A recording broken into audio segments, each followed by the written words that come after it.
they had three major policies that were going to be followed.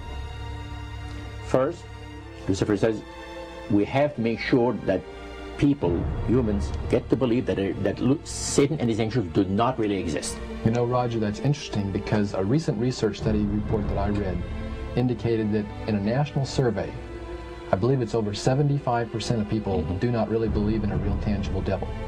But there is one. Oh, yeah.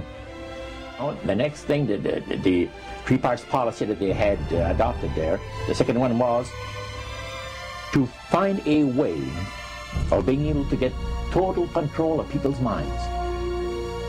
And that would be done by taking hypnotism out of the realm of the occult and introduce it as a new science for the benefit of mankind.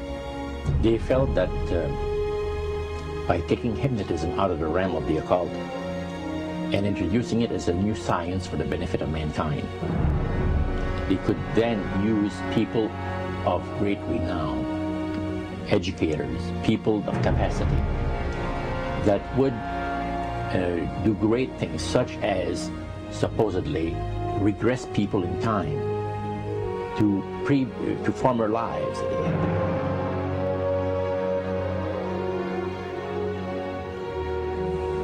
And of course, after the session is over, the person would not know a thing about ancient history.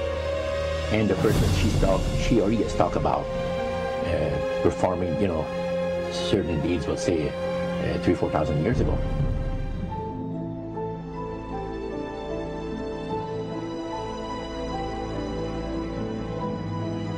But this was their strategy. Now, what this would do for the thing is this, that it would create in the minds of the general public, solidly set in the mind of the general public, an unwavering trust in that great deception. So now this would be a way of de-Christianizing the Western world through the avenue of mysticism. The three things were, number one, that they did not want Satan did not want the human family to think that he or his angels existed. Right. The second point that you made had to do with taking control of people's minds. That's right. The third point was what? Was to destroy the Bible without burning it. Okay. See? And what was his strategy on that? On that, it was very interesting. Because after the Great General Council, it was decided that Satan would tutor Charles Darwin personally in setting up the principles of his theories of evolution. He was tutored by Lucifer himself, fallen Lucifer. And at that time, it was understood, Satan and his spirit counselors understood, that if a person was led to believe in the theory of evolution, it would, in his life, destroy completely the creation week of the Bible, the fall of man, and the plan of redemption. It would do away with it. Anyone that teaches a theory of evolution is considered to be a minister of a great religious system. And he said that every teacher of that theory is recognized by the spirits as a person of great value and receives a very special unction from Satan himself, giving great power to induce spiritual blindness, to convince and convert. Three capacities.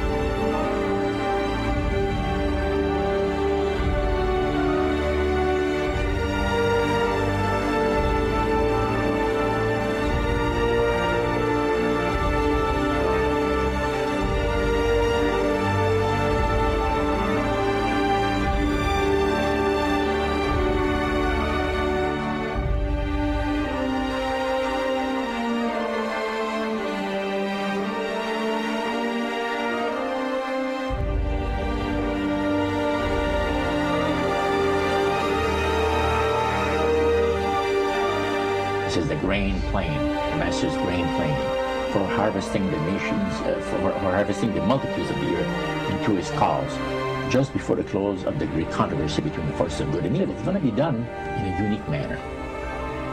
This grand plan is going to take people are going to eat the stuff, because it says spirits, demon spirits, will declare themselves to be inhabitants of far distant planets in the galaxies that are coming to warn the inhabitants of planet Earth of the impending destruction of the planet, unless something seriously proper is done to avoid it.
Metaphor. If you think about Aladdin and his lamp, you've probably heard of that one.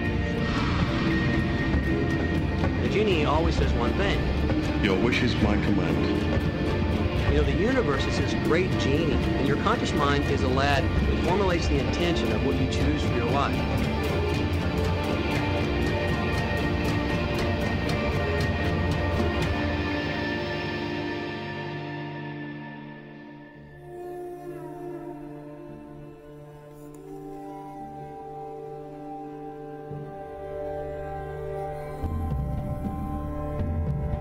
At the very heart and core of all these secret societies lurks the Kabbalah.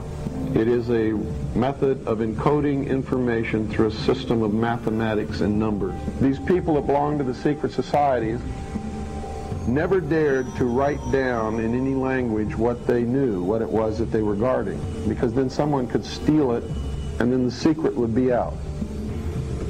So they took this knowledge and they made it occult through a system of encoding, encryption, one of which is mathematics, numbers. Another is architecture. Everybody wonder, why do they have a fraternal organization called the Freemasons? Aren't those the guys that build walls? You bet they do. But every wall they build contains the secrets that have been kept and maintained throughout the ages, and it's encoded in the architecture and in the measurements of the buildings and in the mathematical formulas used to derive the geometry, the shape, the length and breadth and height of rooms. It's all encoded there.